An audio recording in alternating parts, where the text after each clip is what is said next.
I panicked and thought, I have to clear this.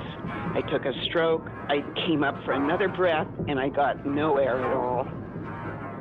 Then I began to really feel like I was choking, partly because my body was exhausted. And I reached for the lane marker. And once I hit the lane, this other voice came back from when I was 10 years old from a coach who had said, if you ever touch the lanes, you're disqualified.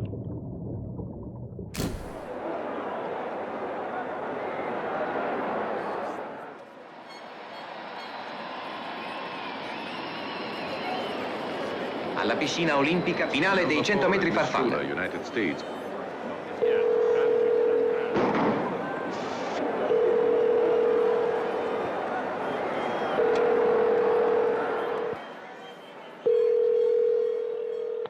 Hello, this is Carolyn. I had no idea at 13 and 14 what it meant to go to Europe or what it meant to go to the Olympics.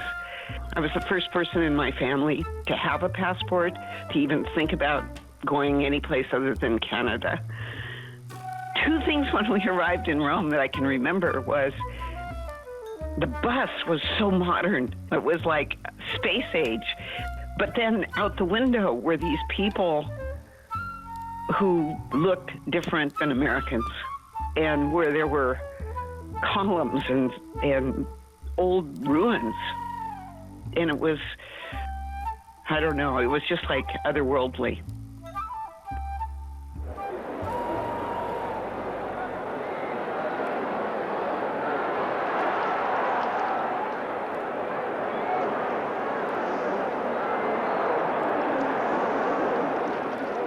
Alla corsia 4, la brunetta diciottenne Caroline Schuler, quella che per prima ha toccato l'acqua, per prima passa ai 50 metri.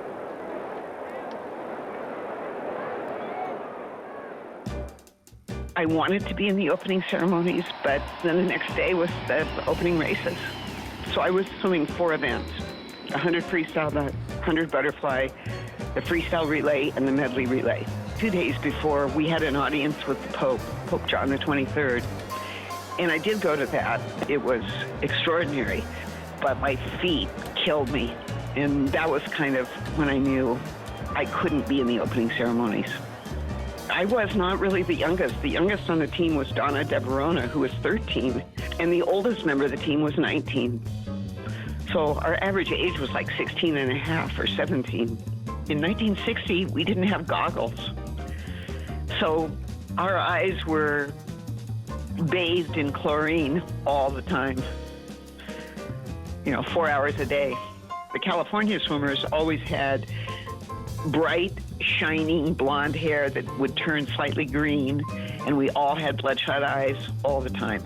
I mean, when you'd come out of swim practice, all the lights from the streets would have big halos around them. Everything would be fuzzy for an hour, hour and a half.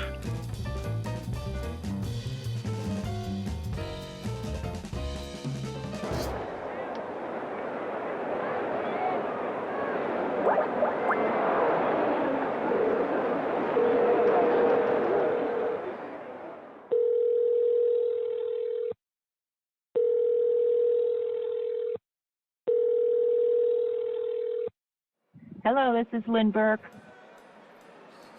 So we got to swim a lot in the practice pools. And the whole time we were there, the coaches were complaining about the level of the water in the main Olympic arena. It was too low.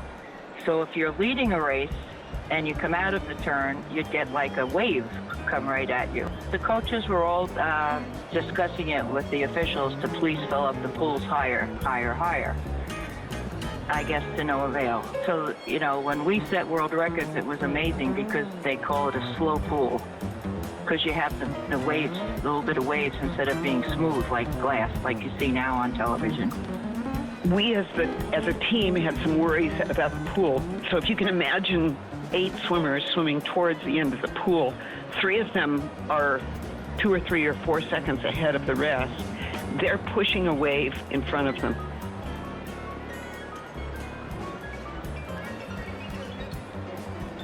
I expected that I was going to win because I had beaten Caroline Schuler several times in the United States the previous year. I'd been first at the Olympic trials, and I felt really good.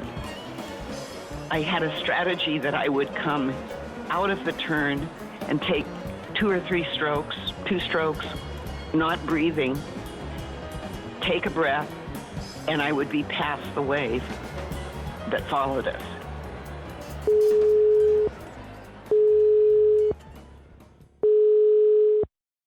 Ja, det är Kristina Björk. Ja, det är Kristina. Kvalificerad. Så här var då i en olympisk final 2 tjuvstarter. Så då tror jag att hela gänget var rätt så nervösa. Och sen var det ju att hoppa in när finalen gick och veva på så gott man kunde. Och sen det som jag tyckte att jag första längden, eftersom jag andades åt vänster, så såg jag ju inte de övriga medtävlarna, utan det var inte från efter vändningen i 50 meter som jag kunde liksom skymta dem bortåt. Och då tyckte jag att när jag simmat en bit in på andra längden att jag saknade en tjej då till vänster om mig. Men det funderade jag inte så mycket på det, utan satsade på mitt eget lopp och gick i mål. Och det lägger jag ju på att det var tjuvstarterna som ställde till koncentrationen inför finalloppet. So that night, I felt strong, I felt fast, I was buoyant, I was riding the light is what it felt like. And I came out of the turn aware that I was ahead.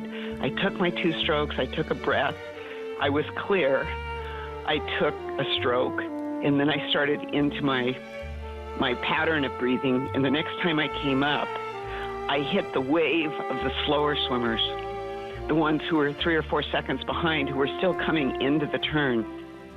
I didn't just choke on it, I breathed the whole wave of water in. And I panicked. I took a stroke, I came up for another breath, and I got no air at all. I was choking. I reached for the lane, and once I hit the lane, all my hope was gone. I was disqualified because I had stopped. That's when I began to cry and hang on the lane rope, and I could see the swimmers go past, the slower ones. I heard the cheers when Carolyn Schuler finished. And then all of a sudden, this guy was in the water, grabbing my arm. And apparently when all the swimmers had finished, I was still crying on the lane rope. He jumped in to rescue me. Well, I wasn't rescuable. I was crying. I had to swim to the end of the pool, and that was important to my mythology, my personal mythology. So I recovered. I swam to the end of the pool.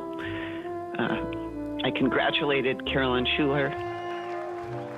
And then I got out and ran and cried some more. And when she got out of the pool, they have like a big place behind the starting blocks. And they took her in there with a nurse and everything. I went running down the pool trying to find her. And it was really sad. And after she was calmed down and everything, we had to stand up because they was playing the national anthem. And she said, they're playing my song for that girl. When I look back and I look at that little girl, I think what I want her to know is it's not the end. You lose a race and it's just a race. Life goes on and it's okay. It's not the end of the world. There's always the next race. You take it and you learn from it.